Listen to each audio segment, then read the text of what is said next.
నేను ఇప్పుడు చైనాలో ఉన్నాను. మీరు ఇక్కడ చూస్తే కనుక ప్రజలు హ్యాపీగా ఉన్నారు, ఏ జబ్బులు రొచ్చులు లేవు, చక్కగా ఎవరి పనులు వాళ్ళు చేసుకుంటున్నారు, హ్యాపీగా ఉంటున్నారు.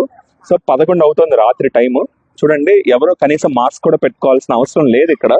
ఇదంతా కూడా మరి మీడియాలో వస్తున్న వార్తలన్నీ ఏంటంటే నాకు చాలా ఆశ్చర్యంగా అనిపిస్తుంది. సో పక్క దేశంలో ఏదో అయిపోతుందని ఒక వార్త సృష్టించుకుని దాంట్లో టైం పాస్ చేసే మనం మన దేశంలో ఏం జరుగుతుందా అని కనీసమైన ఆలోచన చేయలేకపోతుంది మన సమాజం.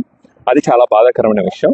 ఇక్కడ గడిచిన 1 సంవత్సరంగా మనం చూసుకున్నా కూడా ఒక 2 నెలలు ఒక రకంగా, 2 నెలలు ఒక రకంగా, 2 నెలలు ఒక రకంగా రకరకాలుగా ప్రజలు ఇబ్బంది పడుతున్నారు. కొన్నాళ్ళేమో కాళ్ళు వాసిపోయి రకరకాల జ్వరాలు వచ్చినాయి, కొన్నాళ్ళేమో డెంగ్యూ కాకుండా ప్లేట్లెట్లు పడిపోయినాయి, కొన్నాళ్ళేమో పెద్ద వయసు వాళ్ళందరికీ కూడా హార్ట్ వీక్ అయిపోయింది, సడన్ గా అలా చనిపోయారు. ఆ తర్వాత యంగ్స్టర్స్ కొంతమంది, సో వయసులో ఉన్న ఆడవాళ్ళు రక్తం చిక్కబడిపోయి సడన్ హార్ట్ అటాక్ లో చచ్చిపోవడం, లేదా యంగ్స్టర్స్ ఒక